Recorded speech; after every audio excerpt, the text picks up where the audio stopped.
Hey yo, it's Art with Pupcakes, and today I'm drawing the 50 states as people, part 3 and a half, because I'm only doing half the states I said I'd do in part 3, because I ran out of time.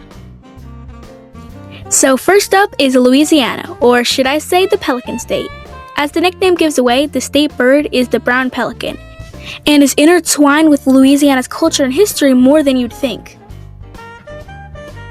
The bird has even been a part of the state seal and flag for over 200 years because the pelican represents many morals upheld by Louisianians, and yes, that's the official proper noun, such as charity, self-sacrifice, and unconditional parental love.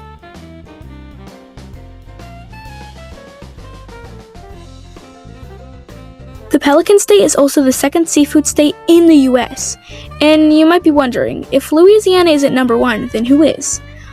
Well, the answer is actually pretty obvious when you think about it. Which state has the most coastline than all other states combined, and a 94,743-mile seafood cooler? That would be Alaska.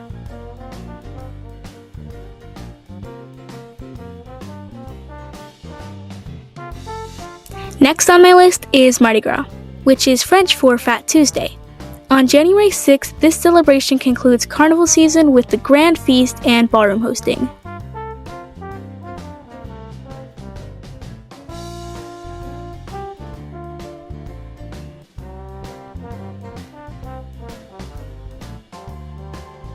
Louisiana is the number 1 historical jazz state in the US. The music connected people who otherwise had no connection with different cultures and backgrounds. I like to think that jazz is like the foundation of the melting pot that is Louisiana.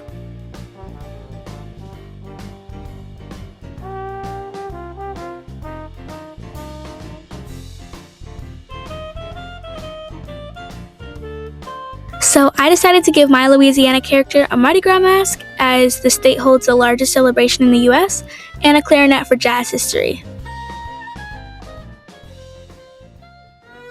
Here's Louisiana playing some smooth jazz by the dock while snacking on some leftover seafood boil to end the long day of celebrating Fat Tuesday, beside a not-so-sneaky seagull attempting to snag a shrimp while she's not looking. Next up is Oregon, the beaver state. So there's an interesting irony behind the state's nickname. You might think it's similar to Louisiana's connection with the pelican. Like, maybe the beaver represents the resilience and reliable, loyal character of the people, like how a beaver is the foundation of an ecosystem. But nope, it's actually a callback to the French fur trade in the state way back when, and how beavers made great hats. To absolutely tie that irony gift into a neat bow, Oregon is now known as one of the number 1 most animal-friendly states, as it's the only state to claim animals as living sentient beings who experience pain and fear in their statutes, and is good about cracking down on animal abuse. Not only are they animal-friendly, but they are also highly environmentally conscious, and have even implemented a statewide ban on plastic bags and straws, and have eco-friendly legislation. The Beaver State is also a well-known skateboarding mecca, and even called the skateboard capital of the world. It would be hard to find a city there without at least one skate park, as the state has over 150 of them. Oregon is also home to a lot of, and I say this in the most endearing, respectable sense, weirdo supernatural creepypasta lovers.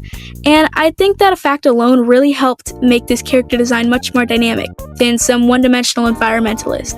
Oregonians love their strange and peculiar roadside attractions, such as Voodoo's Donuts, the Enchanted Forest, and the Octopus Tree. Here's my take on Oregon. She's just out there drifting on her cool skateboard, listening to a bone-chilling creepypasta as she eats her favorite snack from Voodoo's Donuts while on her way to go help some animals at the animal sanctuary she volunteers at. Last but not least, Washington State, or the Evergreen State, as it is home to billions of year-round Christmas trees in their natural forest environment. Now, Washington gets a stereotype of being this gloomy, rainy state, like there's a hurricane every week, but this is very far from the truth. Yes, it does rain a lot in the state, but calling it rain is kind of pushing it. It's more like a mist or a rain shadow, if you will. Now, for those who never paid attention in science class, Washington is sheltered by mountains here. So when it rains, the mountain catches most of the cats and dogs, leaving this light drizzle to hit the state. So for this reason, most Washingtonians... Okay, what is up with all these crazy, wacko, alienish state proper nouns? But most Washingtonians refuse to waste their time on umbrellas, making them the easiest way to spot tourists. That's a tourist, and that's a tourist, and that's a tourist.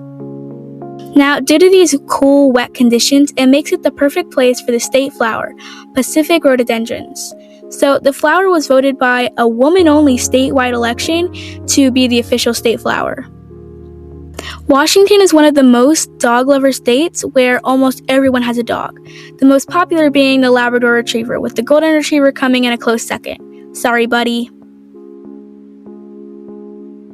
It's also the #1 bike state, which I feel like has something to do with everyone spending all their money on their rent. Seattle also holds the #1 sunglasses sale, which is another little gift of irony for you in this video. Like, what other reason would the cloudiest state need sunglasses other than just to look cool?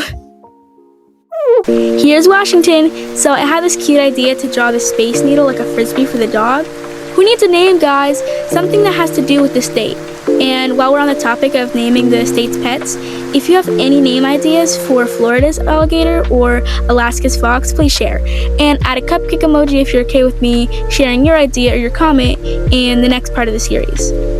Now, back to Washington. I also gave her this Pacific rhododendron tattoo and a car tree air freshener to represent the evergreens, which I imagine her having because she treats her bike like a car as a way to cope with knowing that she'll never be able to afford a real one in this worsening economy. So, here's Louisiana, Oregon, and Washington. I'm surprisingly happy with how they turned out, even with this being such a rush video. I'm sorry about skipping out on Arizona, North and South Carolina, and Oklahoma. I just couldn't figure out their designs. Like for Arizona, I was thinking of making her adventurous, but I don't know. Oklahoma, I had no clue what to have her doing. And South and North Carolina, I sort of had an idea for, but it's not all worked out. So please help me out if you know anything about these states, and give a cupcake emoji if I can share your comment in a video. I hope you enjoyed this half of part 3, and I can't wait to see you in the next one. Thanks for watching. Have a delicious Sunday. Bye, Lo.